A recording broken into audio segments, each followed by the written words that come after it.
orëve. Së zgjati kaq shumë. Po ju komunikua akuza, pra përfunduan hetimet për presidentin Meta dhe ju komunikua akuza dhe tashmë jemi në këtë fazë procedurale dhe marrja të pandehur do jetë një moment tjetër.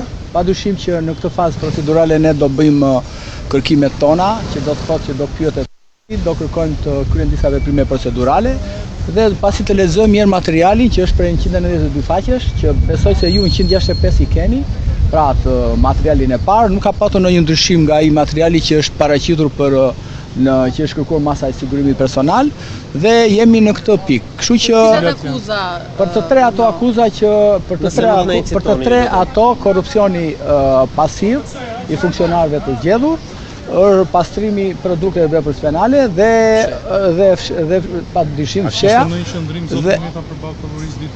Padyshim që kishte qëndrim sepse akuzat nuk qëndrojnë. I ka thënë ato janë shpjeguar madje edhe gjatë fazës hetimore, por edhe kur ai është marrë në pyetje dhe padyshim që ai pretendon dhe është saktë që këto hetime përfunduan pikërisht pas zgjedhjeve dhe kanë përfunduar në momentin që në Shqipëri po diskutohet për terrorizmin zgjedhor që ka bërë autokrati i Tiranës dhe kështu që jemi në këtë moment. Tashmë kuptohet qartë që akuza përfundoi pikërisht në momentin që përfunduan dhe zgjedhjet dhe për të hequr vëmendjen nga problematikat që ka zgjedhjet, vendosi prokuroria që ta përfundoi hetimet. Avokat do të bënin në periudhën e ndërmjetme nga paraqitja ose njohja me akuzat deri në dërgimin e çështës në gjykatë. Do një kërkesë prapësime apo? Padyshim që ne kemi të drejtat tona procedurale, ne pasi të lexojmë materialin, të njihemi edhe me aktet, sepse janë fashikuj të tërë këto, të cilët mund të jenë 50 fashikuj, padyshim që duhen kohë për t'i studiuar ato. Dhe natyrisht nëse ne do kemi pretendimet tona dhe do shikojmë aty që ka mangësinë hetime, pse jo që të bëjmë edhe kërkimet tona, jo vetëm për të kërkuar hetime shtesë, por edhe për të pyetur dëshmitar të cilët ne mendojmë që kanë ndjeni për rrethanat e faktit. Shiko, këtu personat të cilët duhet ishin të pandehur realisht janë dëshmitar.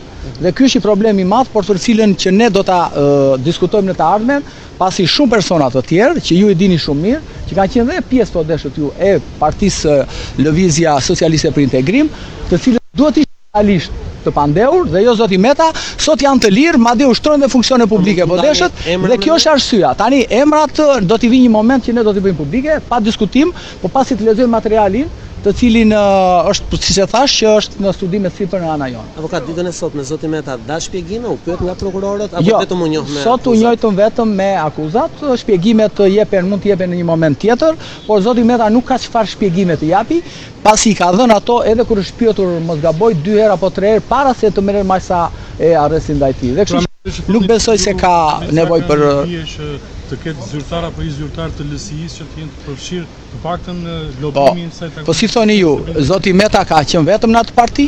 Ka patur një grup parlamentar, ka pas deputet, ka pas ministra, pse jo ka qenë edhe një kryesi apo edhe një funksionar të lartë në atë parti, të cilët kanë përgjegjësi direkte për sa i përket të lobimeve, për sa i përket njohjeve, për sa i përket pagesave po deshët ju, prandaj që kjo është një çështje e montuar padyshim politikisht dhe do të kuptoni diçka se ju nuk e keni kuptuar akoma.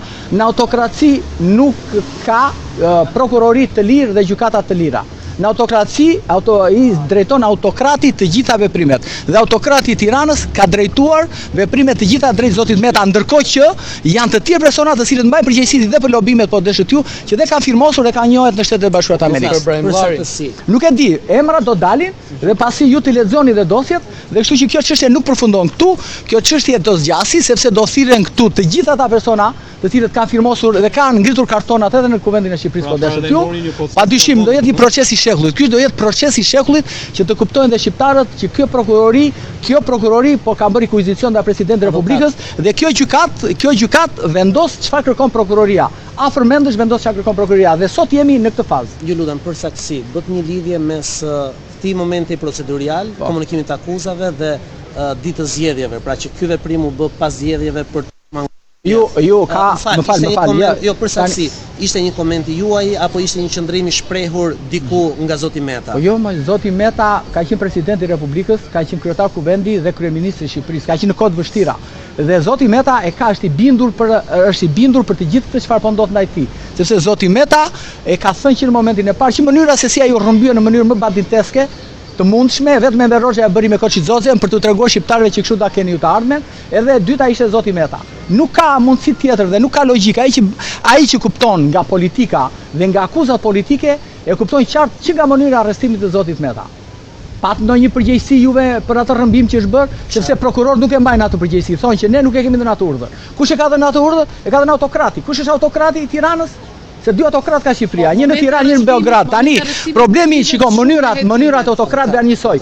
Putini rrëmben kundërshtarët politik dhe në Shqipëri autokrati i Tiranës rrëmben kundërshtar politik. Bielorusia është e njëjta gjë, rrëmben kundërshtar politik dhe në Shqipëri. Pra, këto janë format autokracisë dhe autokracia nuk e them unë mort. Këto e thon statistikat dhe e thon mënyrat dhe veprimet. Tani ju doni ta bëni çështjen juridike, për vërtet kjo çështje është juridike. Po kjo çështje është edhe politike dhe çështjet politike nuk çmontojnë me mjete juridike, sepse dhe Donald Trumpit ato 94 akuzat nuk u çmontuan me mjete juridike, ju çmontuan me mjete politike sepse fitoi zgjedhjet. Dhe sot e janë të gjitha akuzat. Prandaj duhet kuptoni këtë gjë. Dhe pyetjet tuaja janë shumë të drejta. Po ju të më bëni mua pyetje naive, çfarë sa zoti Meta. Tani, zoti Meta ka qenë, shiko, zoti Meta ka qenë presidenti i Republikës dhe zoti Meta e di shumë mirë rrëmbimin e tij dhe di shumë mirë akuzat që janë ndërtuar ndaj tij. Avokat, mbasi më keq kuptuar, e kisha fjalën, ishte një komenti juaj si avokati zotit Meta apo ishte një qëndrim i shprehur ditën e sotme para prokurorëve nga zoti Meta? Po padyshim që është qëndrim ky i zotit Meta, por edhe sikur ta thosha unë këtë, nuk është se do bënte ndonjë lajm sepse ju keni qenë dëshmitar të gjitha veprimet ndaj zotit Meta, ndaj rrëmbimit që është bërë aty në mënyra e sjelljes së qasjes dhe nuk pati asnjë veprim nga ana e autoritetit policor që të verifikonte këta polica, bandit që në mes rrugës rrethuan gjithë rrugën 200 metra larg dhe arrestuan atë mënyrë. Tani ju pa ndonjë veprim nga ana e policisë, ku policia nuk ka asnjë hetim dhe juve keni detyrimi ligjor që nesër t'i bëni një kërkesë autoritetit policor dhe të shikoni çfarë është bërë me ata polica që rrëmbyen presidentin mes rrugës. Ja kjo është. Nëse doni ta zbardhni, kuptohet. Për ta përmbyllur zoti avokat, duke qenë se hetimet janë mbyllur, ka ndonjë shkak procedural për qendruar më Ilir Meta në burg, pra do të bëni kërkesë gjykatës për lirimin e tij. Zoti Meta nuk do të ishte arrestuar fare. S'kishte fare asnjë arsye të arrestuar. Pra asnjë arsye nuk kishte dhe ju duhet të kuptoni diçka, që ndaj zotit Meta është regjistruar si person në hetim në datën 10/6/2024. Pra është regjistruar që në qershor dhe në datën 6 qershor, në datën 10 qershor zoti Meta bën një vit në hetim dhe është arrestuar në muajin tetor. Pra është arrestuar plot 5 muaj më pas.